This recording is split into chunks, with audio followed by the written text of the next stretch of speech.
नमस्कार, आप देख रहे हैं दी न्यूज वन। कोरोना वायरस का संक्रमण लगातार बढ़ता जा रहा है। पूरी दुनिया कोरोना वायरस की चपेट में आ गई है। कोरोना वायरस के संक्रमण को फैलने से रोकने के लिए हमारी सरकार कुछ अहम कदम उठा रही है, जिसके मद्देनजर पीएम मोदी ने पहले 21 दिन के लॉकडाउन का ऐलान किया था, जो कल रात पूरा हो गया। कोरोना जिस तरह फैल रहा है, उसने विश्व भर में हेल्थ एक्सपर्ट्स को और सरकारों को और ज्यादा सतर्क कर दिया है।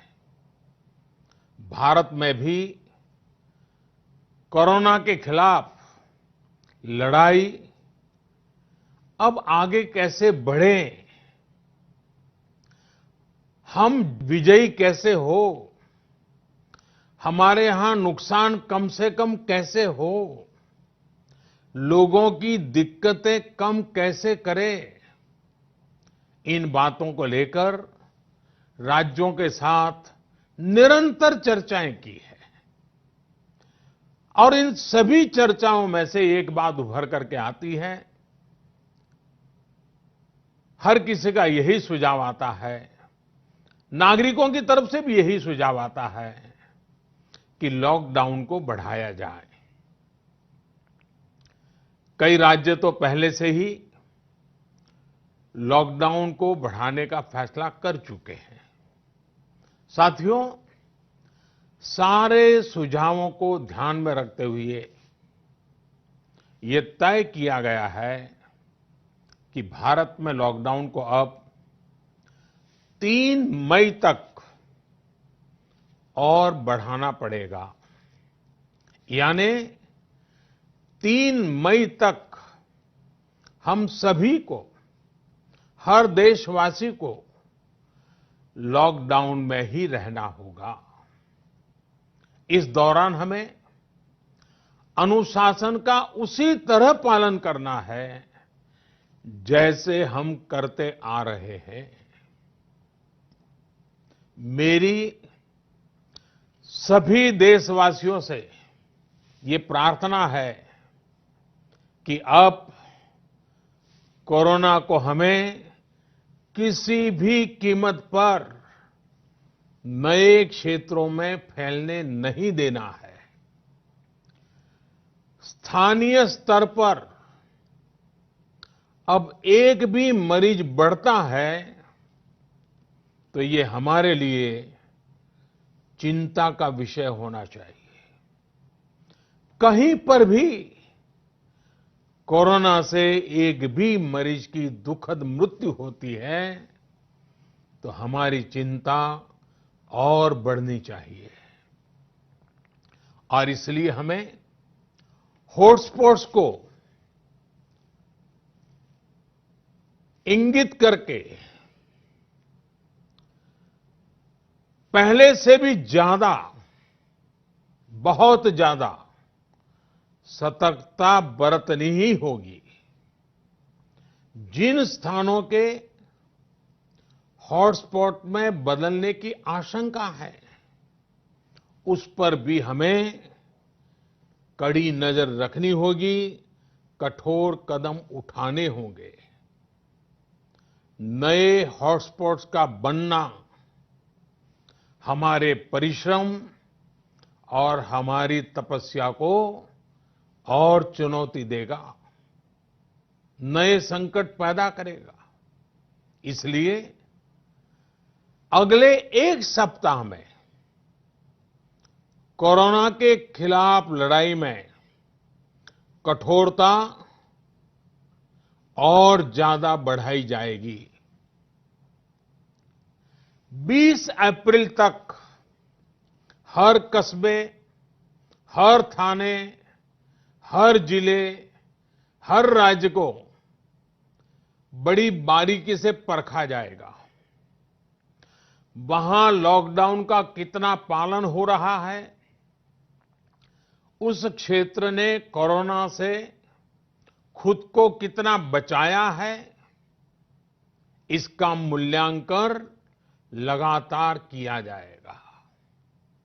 जो क्षेत्र इस अग्नि परीक्षा में सफल होंगे, जो अपने यहां हॉटस्पॉट नहीं बढ़ने देंगे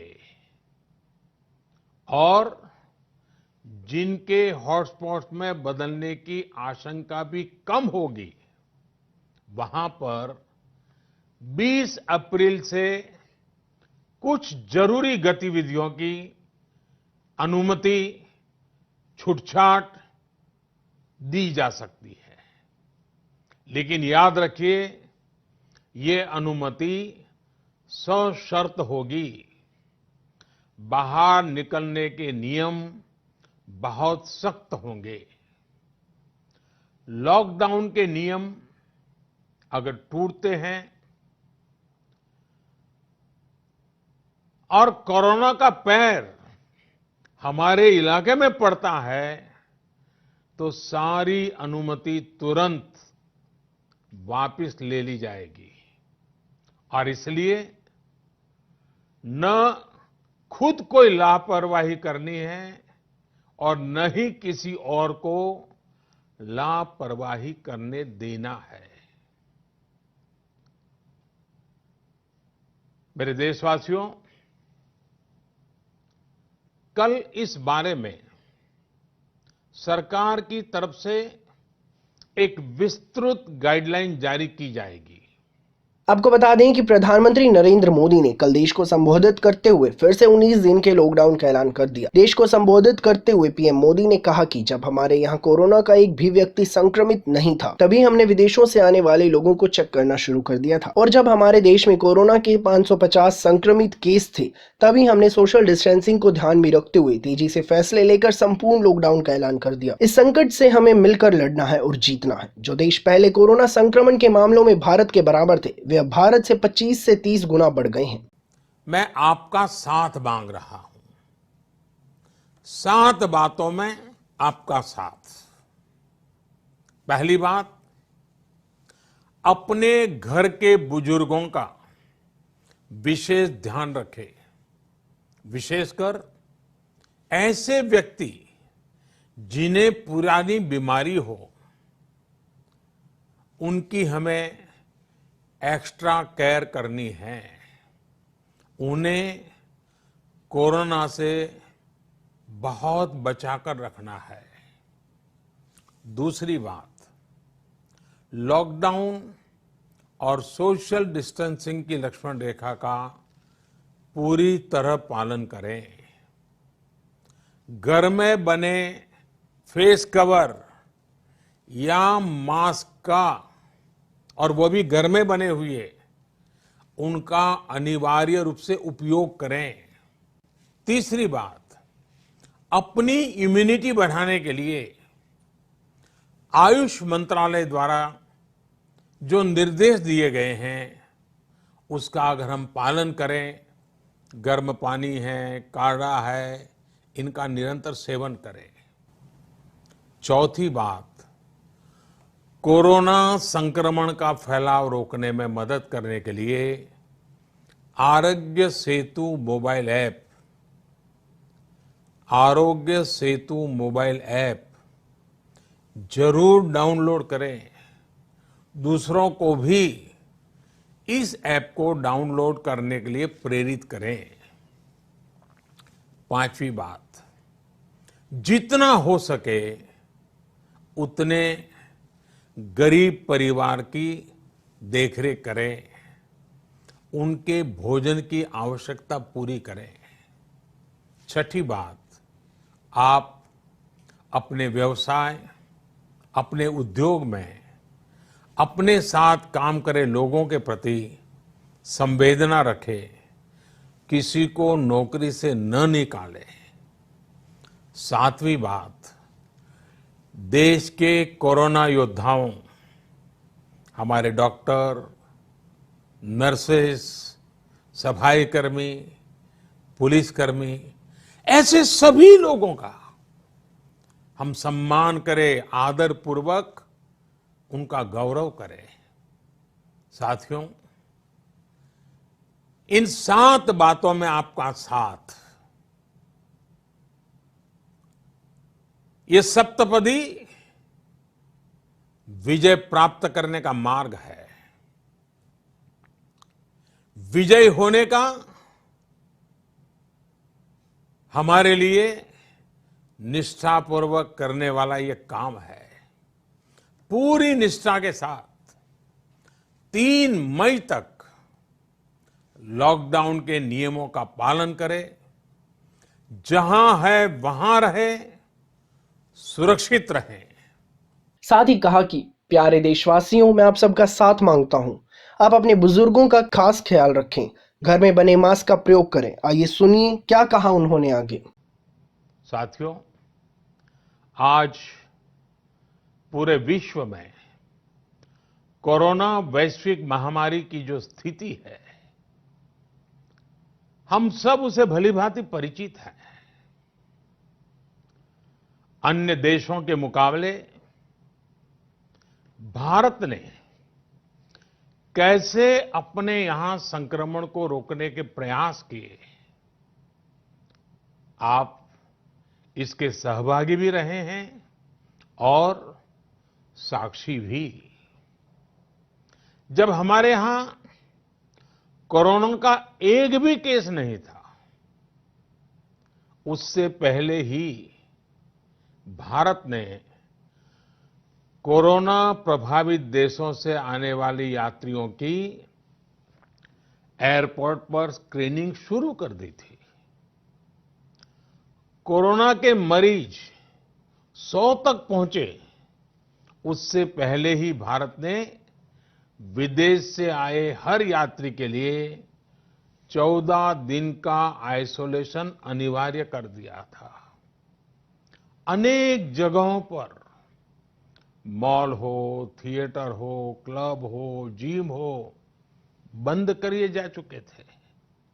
साथियों, जब हमारे यहां कोरोना के सिर्फ 550 केस थे, तभी भारत ने 21 दिन के संपूर्ण लॉकडाउन का एक बहुत बड़ा कदम उठा लिया था।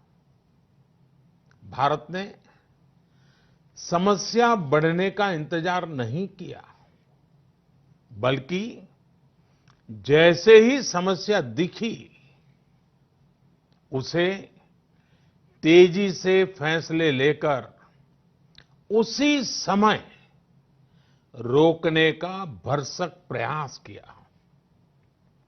साथियों, वैसे एक ऐसा संकट है जिसमें किसी भी देश के साथ तुलना करना उचित नहीं है, लेकिन फिर भी कुछ सच्चाइयों को हम नकार नहीं सकते हैं। ये भी एक सच्चाई है कि अगर दुनिया के बड़े-बड़े सामर्थ्यवान देशों में कोरोना से जुड़े आंकड़े देखें, तो उनकी तुलना में आज भारत बहुत संभली हुई स्थिति में है। महीना 1.5 महीना पहले कई देश कोरोना संक्रमण के मामले में एक प्रकार से भारत के बराबर खड़े थे। आज उन देशों में भारत की तुलना में कोरोना के केसेस 25 से 30 गुना ज्यादा बढ़ गए हैं। उन देशों में हजारों लोगों की दुखद मृत्यु हो चुकी है। भारत ने होलिस्टिक अप्रोच न अपनाई होती, इंटीग्रेटेड अप्रोच न अपनाई होती, समय पर तेज फैसले न लिए होते, तो आज भारत की स्थिति क्या होती, इसकी कल्पना करते ही रुएं खड़े हो जाते हैं। लेकिन बीते दिनों के अनुभवों से ये साफ है कि हमने जो रास्ता चुना है, आज की स्थिति में वही हमारे लिए सही है। सोशल डिस्टेंसिंग और लॉकडाउन का बहुत बड़ा लाभ देश को मिला है।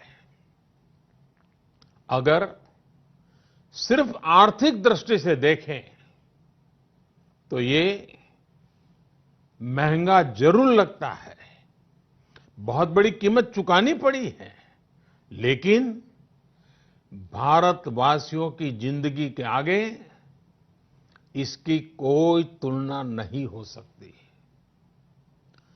सीमित संसाधनों के बीच भारत जिस मार्ग पर चला है, उस मार्ग की चर्चा आज दुनिया भर में होना बहुत स्वाभाविक है।